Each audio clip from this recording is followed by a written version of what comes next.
This next game is one of those rare ones where I actually beat a title player, and I wanted to highlight and showcase some ideas for black from a position that when you look in the database, you would assume that it's terrible because white wins over 70% of the games. But modern engines have found a very interesting idea that holds the position together. So we reach a Catalan position, but those interested in being universal players and playing Queen's Indian against everything play b6. And like I said, for years in these positions, I knew this exploitive trick on the d-pawn. I said, okay, first we go knight e5. And I pin the d-pawn and I've got some pressure. Check. Bishop b7, knight c3, and then knight bd7, most popular move, just basic straight up development for black. Then you have queen a4. And I can't tell you how many games I won in fast time controls, especially against low-rated players, that here they would make some move that would allow me to play knight c6, and I get the bishop pair no matter what. Then I just trade down and win because I've got a piece on c6 and you can't do your freeing break of c5. So for instance, knight takes e5, I've seen so many times. Take, queen c2, not rook d1. Is we're going to get more out of it this way. And finally, we've got great play against that extended g5 pawn. And white has a decent advantage that isn't terribly difficult to convert.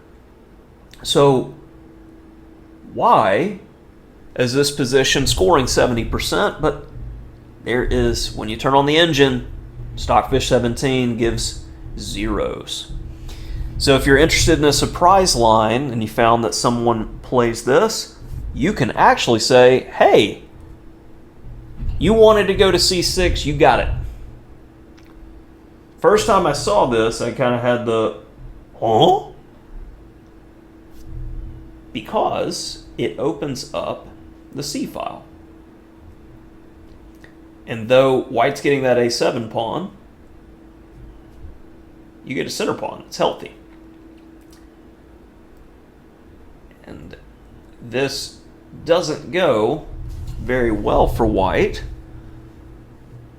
And this is deemed dynamic equality by the machine. So I found this idea to be very interesting with this Queen's Indian setup and being able to play against this natural idea, which is by far the first choice in the database. So when my FM opponent in this game played c6, I'm like, okay, I know the queen a4 is bad, and I started kind of shuffling ideas because I would play this differently if my knight was still on f3 and we had a typical closed Catalan. So I'll give the position to you. What do you think is the best way to go, knowing that ideas like queen a4 are just not good here? Candidate moves, come up with 3, start with the most aggressive ones. In this case, the only capture in the position worth considering is c takes d, and that's not going to help our cause. You want to keep tension because if they take us, we're going to get the center in the long term. So take c takes d5 off the table, come up with some other ideas. Okay, in the main game, I went with development. I went bishop f4. And I don't regret this move, but far better, more forcing, e4. Where you have this kind of forcing continuation here. Defend, defend, defend. Oh no, my pawn. But in return, you've got the bishop pair and you can start this attack.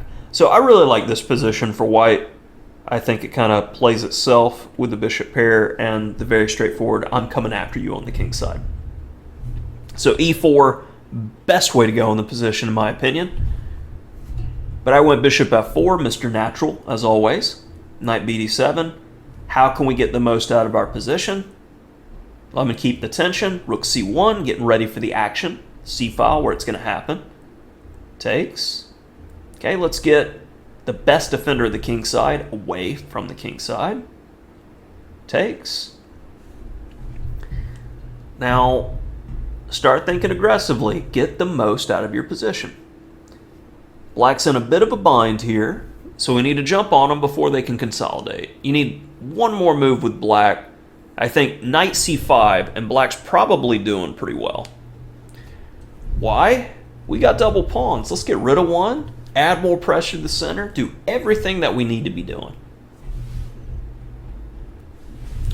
Beautifully centralized knight, looking to potentially drop into d6. So my opponent aims to uncoordinate. Now, keep in mind this was a blitz game, but I had a feeling while playing that I was on the right track with the move that I played.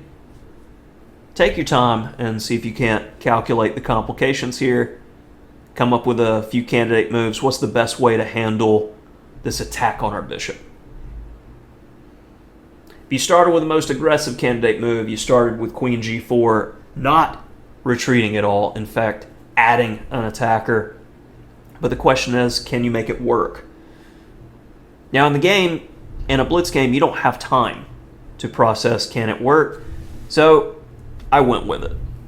You go, well, what happens if he deflects you and then wins the bishop? Well, his king's wide open. And when he played g5, he was asking for the attack that I was already working on. So attack. Opponent goes h6. Okay. Make the most out of the position. Maximize. Invite everybody to the party. Rook fd1, and now big pressure on the knight. So bishop c8. I go, you know what? I do not like the idea of discoveries. So how can I stop the potential of this knight moving and the bishop having a discovery on the queen? e6. Our queen and knight are attacked. Am I really concerned? Not too much. Why? Queen h5. You can have the knight, because my queen is going to get to a fantastic square. Now get the absolute most out of our attacking position again. So the engine probably has a more accurate way of doing this, but I see when I can take something for free and repeat the position, good technique says do that. And then don't grab the knight. Just play bishop takes e4, because what is black going to do to stop the mating threat? Not much. And that'll do it for this one. We highlighted an interesting opening idea with the pawn sacrifice from a position that in the database looks like it's a win for white, and coming to a game showing why these little changes in move order can confuse opponents and give you a good shot to win if you're playing black. So keep that in mind if you're playing these Catalan style positions from the black side, that check the move orders. If you have a way to trick the opponent, definitely a better route than just going the straightforward path to everybody developed and we just play chess. Look for those ways to get those quick wins, and the quick wins will occasionally happen. Thanks for joining in. If you're enjoying the content, smash that like button, hit subscribe. I appreciate you so much.